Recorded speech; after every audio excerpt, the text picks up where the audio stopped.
Hello, magandang araw mga mamshi. Tanong na ako mag-share ng mga lutuing Chinese dito sa Hong Kong. Ito po yung ating duck with radish and egg and beef muscles, no?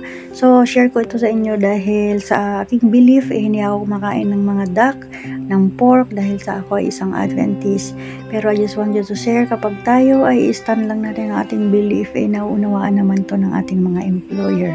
Kaya ito si Popo kapag nagluluto, actually ay ako yung nagluluto din ito. Kaya lang kapag andito si Popo, siya nagluluto, no?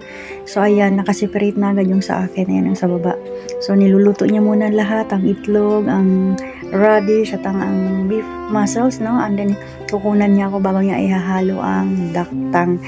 Ganun din siya kapag nagluluto ng mga pork. Kapag kaya kong pwedeng kainin yung mga sahog ng pork na kanyang mino, tatanggalan niya muna ako bago niya ihalo yung pork. So ganyan lang guys, huwag tayong mahiya, no, na ating stand ng ating belief, lalo na sa ating mga religion. Kapag tayo ay nanindigan, naiintindihan naman nila.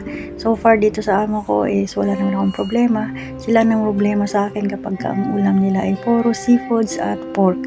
Nagsasabi talaga sila ng problema sila kung ano papaulam sa akin. So ako naman sinasabi ko na lang na huwag akong problemahin. Isang itlog lang yan na perito or nilaga ay okay na ako doon. So ganyan lang guys, we stand our belief, tayo ay manindigan, no? At hinilingin lang natin kay Lord na tayo ay patnubay at gabayan sa ating mga paninindigan para sa Kanya. Okay, thank you for watching. Have a nice day. God bless us all and please don't forget to follow, like, and share my video. Thank you.